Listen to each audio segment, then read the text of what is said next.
thank you very much for giving me this opportunity. Been looking forward to this. Like you said, I've done something for Edpuzzle at Bet in London. So I've been really looking forward to this opportunity to do something else and to sort of share our ideas and how we're using Edpuzzle really at the sixth form Bolton. So my name's Curtis Scott. I'm a learning technologist, as I say, at the sixth form Bolton. I've been in this role for roughly 5 years now, maybe 6 years, working alongside some amazing educators and amazing learning technologists, Sarah Cooper, just to mention one in particular. And we do a lot of instructional coaching for staff. We will go into staff lessons, and just coach them on different educational technologies, digital platforms. And Edpuzzle is one of our main five. We've used it now for, I would say, about 8 years at the sixth form. Integrated it originally just for one particular course and one particular department, which was maths. And we now use it college-wide, and I'll come on to that in a second. So yeah, appreciate the opportunity to share our story. So the topic of my talk today is going to be around curiosity and how we've embedded Edpuzzle to allow our students to become more curious. And I'm going to focus on students, but we've got the staff element as well, where our staff are using Edpuzzle, specifically Edpuzzle Professional at the minute, and earning badges and completing some CPD and really finding it useful from that side of it. So I'm going to focus on students, but then touch on staff as I go through it as well. So a few sort of themes, and I'll get cracking, is when we ran Edpuzzle, I'm going to go on to numbers in a second, when we went from using it with minimal staff all the way through to all staff. I'm going to talk you through how we got the buy-in of our staff body and how we managed to get every single teaching member of staff at the college on Edpuzzle and using it. I'm going to go through how we integrated our digital strategy and how we sort of developed a tiered using it from a digital champion perspective, and then I'll talk you through some feedback if I get a chance at the end. So staff buy-in. So we started around about, like I said, 8 years ago using Edpuzzle. About 18 months ago, we were on about 26 members of staff using it. Using it quite well, using it from a flipped learning perspective. And we managed through a phased sort of introduction with the amazing Dave Weston coming in and delivering some very specific and bespoke course training. We did it at our course and the department level. And we found that was a bit of a game changer for us. It was one of the first times that we'd done it when Dave came in. And rather than doing everybody in the hall, nearly 100 people, and Dave at the front, and sometimes it gets a bit messy. Some people get lost. Everyone with digital technologies at different levels, and we found that on our journey quite a lot. But we've got some really advanced members of staff, and we've got some that struggle and lack confidence, and that shines through a little bit. So we did a bit of a phased approach where Dave came in August 2024. And we did a full college rollout, and he worked with courses on a bit more of a sport level. They could then ask questions, and they felt more inclined to use the product. So we jumped up to 84 staff, which was 100% of our teaching body at the sixth form. Now, in terms of buy-in, how did we get all them staff to integrate Edpuzzle within the schemes of work, within the teaching on a daily basis? And this was one of the main sellers for us, was that take the 84 staff. Now we can collaborate with each other, and we do that quite regularly. And myself and Sarah will go and support our teachers inside the classroom, outside of the classroom, in terms of helping them create digital content if needed, to push through Edpuzzle, but also then scouring YouTube to find some pre-made videos, etc. And that was the game changer, that it's not just the 84 staff that you're collaborating with. You've got national collaboration. So right across the UK, you've got international collaboration with all the 2 million users, which really sort of was a powerful message to our staff that you don't necessarily need to reinvent the wheel when using Edpuzzle. Some other platforms can be quite messy and difficult to use. There's a lot of pre-made content for you. There's a lot of pre-made videos with pre-made assessment. And if you want, you can download it, you can snip it, you can edit it, you can add assessment, you can alter assessment. whether that's audio based or text based or multiple choice, you can challenge students in a more visual and appealing way. And we found that staff sort of got on board with it from that side, because there's a lot of videos that are already in the bank, really. And that is where a lot of our staff are currently sort of sat, where they're reusing content, which is good, fantastic. There's some really good videos made out there. But we've also found that now some of the departments, in particular computer science, they did a 3-phased sort of approach to their integration of Edpuzzle and their digital strategy, and they're moving into phase 3, which is creating their own digital content. They want to create their own videos, push it into, obviously, a YouTube channel, push it into Edpuzzle, and share that, nationally and internationally. So it's encouraging a lot of staff to sort of broaden the horizons and share some of the fantastic things that they do. So staff buy-in was good, and we're on, like I said, 100% of teaching staff currently. Integration. So when we look at how we integrated, and this is where the tagline curiosity came into it, and how we sort of found Edpuzzle as a very effective tool. So when we first introduced it, we was looking at sort of 3 things: improving student engagement. So in this new sort of modern digital era of mobile phones, social media, we find that our students' attention span, and everybody, you'll find this internationally, wherever you are in the world, that their attention span is short. They're used to watching reels on social media, which can be 20-second long, can be 30 seconds long, and their attention in lessons does drop off quite a lot. So we found that utilizing a visual tool like Edpuzzle and integrating assessment throughout it with regular sort of breaks across it, and I'll give you an example what one of our maths teachers does in a minute, we found that student engagement increased.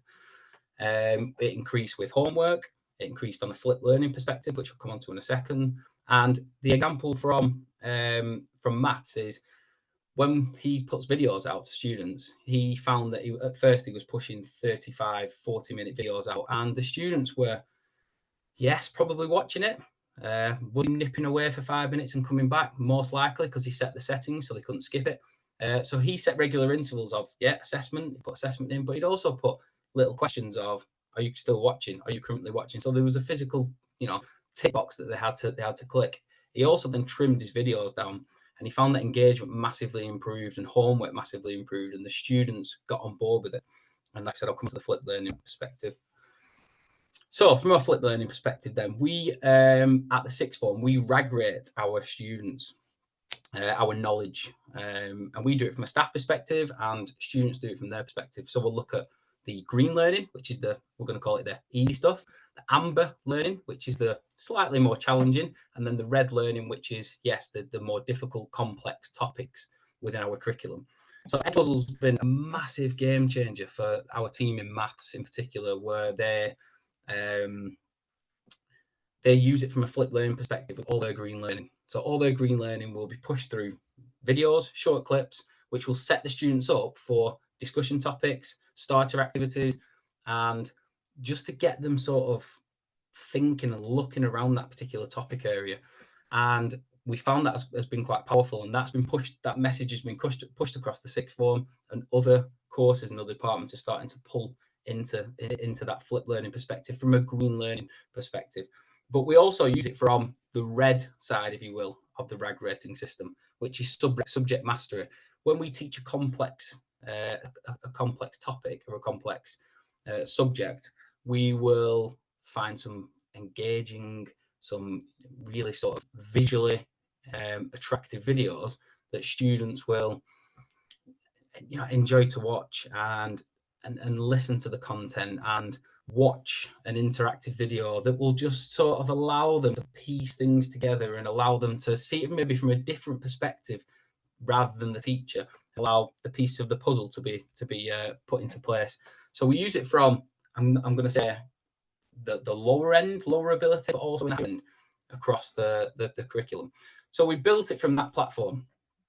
We found then that students started to become more independent. Our students started to want videos. They started to ask, can we have more Edpuzzles? We prefer Edpuzzle to other digital platforms that we're using. We like the aspect of watching the videos, doing assessments throughout it. And we found that they were taking a little bit more ownership, because they can't skip the videos when we set it, we found that they wanted to watch it. Again, like I said, we was very cautious on sort of time frames that we were utilizing the videos for, but we found that then they was taking more ownership and they were enjoying the assessment. They were enjoying being assessed watching that video. The assessment side from a teaching perspective allowed us then to highlight common misconceptions. So if we're using it for subject mastery and we're thinking, yes, all these students have got this topic, fire on Edpuzzle, the day after, we'll be able to see common misconceptions. Actually, do you know what? They're really struggling with this particular area of this topic. I need to teach them. Yeah, find a different video as well, and we could tag it onto that assessment. So we found the assessment has been a really useful tool for highlighting common misconceptions. But the additional tool of voice notes has allowed, because we're quite big on verbal feedback at the minute, has allowed students to give verbal answers, and obviously then we could integrate our sort of instructions through verbally as well through audio. So yeah, in the next layer was a bit more independence and a bit more assessment. Then we found there was a sort of gap really where when we're teaching, and I'll come on to this in a bit more detail in a minute, I'll come on to the teaching side. When we look at students that come to us from school, because we're post 16, we find that the subject knowledge sometimes is lacking around the board. So some of the curriculum knowledge, the content that's on specification, yeah, they've got base knowledge, they're quite good. When we look at the wraparounds of the topic, when we look at other things around the topic, so for example, I'm a physical education teacher. If I was to ask questions about various sports, for example, students would know what, in some capacities, what golf is, or they wouldn't know what a specific rugby player and these different wraparounds. And we found that Edpuzzle was a really good tool to use from a curiosity perspective. Look at that wider sort of curriculum and build on it. And this is where we get bunged down as teachers, where we get our specification, we teach specification, but we ignore the wider questions. Students in the classroom, what about this, sir? Would it be possible for this to happen? Could we do this? Could we do that? And the old school answer to this used to be, we'll research it for homework. Everyone research it, we'll talk about it tomorrow. Did anyone research it? Maybe one or two that were interested. Did we pick up the day after? Probably not.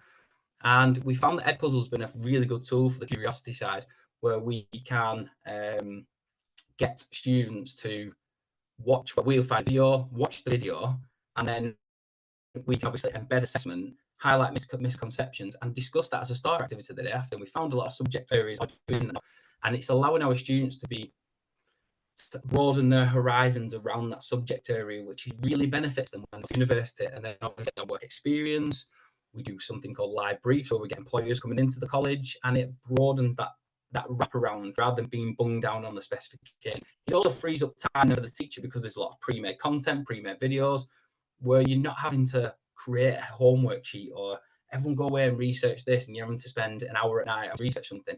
Go away, find a nice short Edpuzzle video and push that out to the students, discuss it 1-2 days later, and you sort of pulled in that wider subject knowledge, which is really good for the students.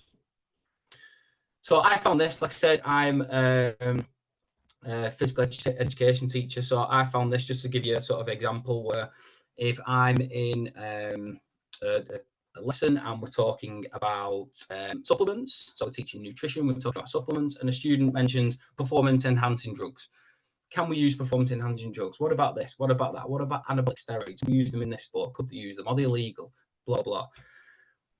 They've got an exam coming up. Do I want to spend a lot of time talking about this because it's not on the specification? But it is something really important. If they want to go into the world of sports nutrition, they want to become a nutritionist, they want to become a dietitian. It's very important to understand the wraparounds and understand the legalities around certain things. Find an Edpuzzle video, push it out to the students. Let's watch it. Let's talk about it. Similarly, on the fitness training side, talking about advanced training methods, drop sets, negatives, etc. Find a short video, discuss it the day after. Again, because it's not on the specification. I don't want to sort of You don't want to push the students' curiosity out and say, well, yeah, let's all research it and then never come back to it, because you want them questions. You want them to be more curious. You want them to ask questions. That's the whole point of us being educators, to sort of broaden their horizons. But we get it from staff perspective as well. We get staff asking the question, what's this Edpuzzle? How do we use it? Well, there's a video. Let's have a little watch. Let's embed some questions throughout. We also get it from other sides where we use iPads and other devices where we can find videos. And that is where the Edpuzzle professionals coming in as well. We find that very useful. Some trial in it, where we are embedding videos, assessment into it, and pushing it out to staff and generating certificates, generating digital badges for them, which internally and externally, when we push it onto LinkedIn, also fantastic. And that allows them to upskill and push that out to students. So the curiosity of staff, the curiosity of students is enhanced at the sixth form. Accessibility, this feeds into the curiosity as well, where we get students traveling. So in class, we use Edpuzzle. They use it at home, but the big one, they use it on the bus. And we're finding that rather than everything being paper-based, they've got access to the mobile phone. They're using, they're watching content all the time. So if we can embed interactive, visually attractive videos with little bits of assessment throughout, we're finding that more students now are watching the videos on the bus. Some have an hour's travel, some have more, some have slightly less. They're finding that they want to, and they want to. That's the going back to the independence, taking ownership of the studies, of their education, and they're utilizing a blank period of time, and they're filling it with useful content. So Edpuzzle's been fantastic for on-the-go activities as well, which is really, really good. Now, this is something new, and I wanted to insert this in because I thought this is something that I designed myself and Sarah have referenced earlier. It's a 3-phased approach to our digital champion program, and we run this for our main digital platforms. We're going to push it out actually in September, so it's a little bit of a sort of sneak peek as to what we're going to do. And it's a 3-phased approach. The idea with this is we want to upskill as many staff as possible across the sixth form that can then spread the word about the amazing digital platforms that we use. So we want to create, in theory, Edpuzzle digital champions that we can then spread across the college and lighten the load a little bit on myself and Sarah as the learning technologist, but also continue to spread that message to start using these amazing platforms. So the digital champion platform is a 3-phased approach from the Edpuzzle side. We embed the digital certifications that are already available. And I heard Manny saying, obviously, the Coach 26 is coming out soon, so we'll have to do a rerun and a bit of tweaking. But we use the digital certificate in the Edpuzzle platform. Coach 25, there is obviously more further on, and we're looking at a potential phase 4, 5, and 6. And we give staff criteria, very basic on some levels, very advanced on some other levels, and we give them some sort of very basic approach to setting up their skill level, enhancing their skill level, the confidence, the competence to do basic things. Or search for YouTube, very basic, but for some people that's quite challenging. It can be quite daunting. As they move into second phase, editing videos, adding different things, adding more, maybe open-ended questions, completing that intermediate course on Edpuzzle, again, enhancing and broadening their knowledge, moving on to course 25, which will be phase 3, but this is a little bit more advanced, where they're uploading their own content. They might be creating their own video, uploading their own content, editing it, assigning it to the Microsoft Teams. Slightly more challenging, but this spreads the sixth form. We get more people using it. We're finding that is a powerful thing when your colleagues, and you can turn around in the staff and say, can someone help me with this? And somebody goes, yes, boom, I can help you straight away. And we're finding that's fantastic, and that's spreading that message far and wide. A little bit of staff feedback, just to sort of finish off. I'm just conscious of time, too long for you. Staff feedback, we found that staff are really sort of finding it amazing tool. They're finding engagement is going up. Like I said, we're back to the phased approach. There's been a huge increase in student engagement outside of that's the key one there, which this could be a common sort of theme across the UK as well as internationally. Independent students, sometimes we just don't find them anymore. ceased to exist. They don't really take ownership of their own studies, and we found that Edpuzzle has been the most, it's seen the biggest improvement in student engagement outside of the classroom as well as in when we use it inside, but outside in particular, which is where we can't interact, we can't have much influence on. Inside the classroom, we can dictate what the activities they do, we can help them. We struggle outside the classroom, and Edpuzzle's been a game changer for that. Flip learning, as I said, and then also the bottom one, that was our computer science guys who are looking at the phase 3 at the minute, which is creating their own digital content. Something probably never have thought of before we integrated Edpuzzle. Probably never thought we'll make our own videos and push it out to the students, but now very keen to do so. I do have a couple of videos. I'm not 100% whether they'll play with the audio, so I will just